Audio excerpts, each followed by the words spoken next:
Hi, I'm Sarah, and this is my American culture reaction video to the article titled Body Ritual Among the Nagrima by Minor.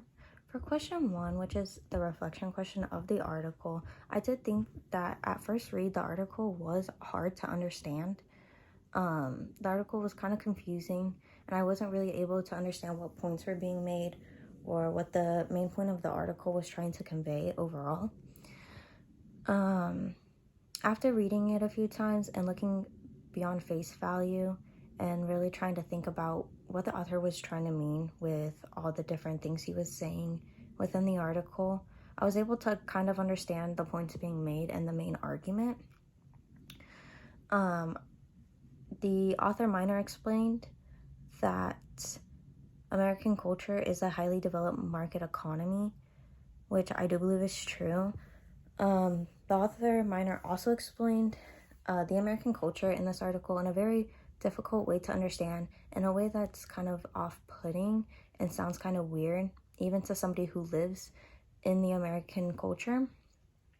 I think he did this for the reason that other countries looking at the American culture may find it weird due to the fact that we have different advancements compared to other countries and we do things differently. Third world countries are probably ones that would look at us in the most weird way due to the fact that they aren't as developed as a country as us and they don't have all the advancements that we have. And so to them, the things we have might seem, like the author said, magic, like pills and medicine. For question two, which is a communication pattern, a communication pattern that we have today is technology, which is a really big communication pattern. We can use technology to communicate with people who are far and near. Technology communication, like social media and texting, allow us to contact people within seconds. From an outside perspective, technology communication would seem probably strange and probably magic-like. Referring back to the article, how a lot of things that we use in American culture, the author referred to it as magic.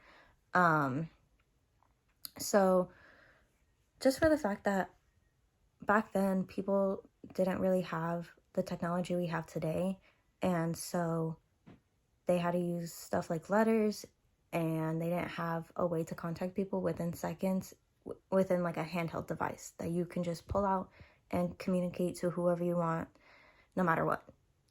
And so even with like earlier phones, when phones were invented, you weren't able to just hold it in your hand, and you couldn't get on social media, you couldn't email, you couldn't text, you can only call, and it was, the first ones were plugged into the wall.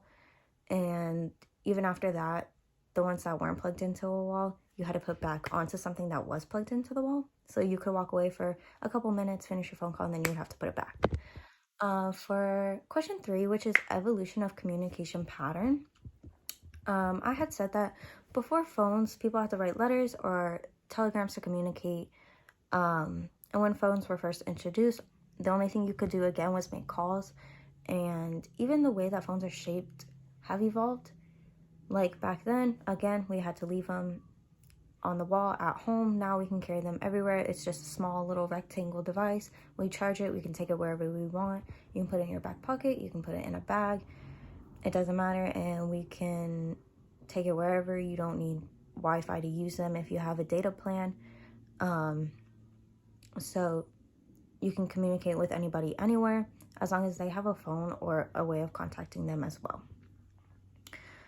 The beneficial or detrimental perspective of this communication pattern, to me, I think that it's more beneficial than detrimental. I know a lot of people would say that today's phones are detrimental to the fact that kids can like get on social media, or even adults, and you can spread like negative information or negatively impact other people, whether that be bullying or false news that people can take seriously, which is a big negative effect, but I think there are ways to combat that. And so to me, I believe that the pros outweigh the cons, and that overall being able to communicate with anybody instantly and being able to look up whatever you want on your phone, and you can get answers to things instantly, and you're able to communicate with family and friends. I think that outweighs the possible negative effects that can happen when owning a phone, especially just because, as I said, the negative impacts can be limited. Like, there are ways to go about solving them or lessening the effects of them or lessening the possibility of them happening.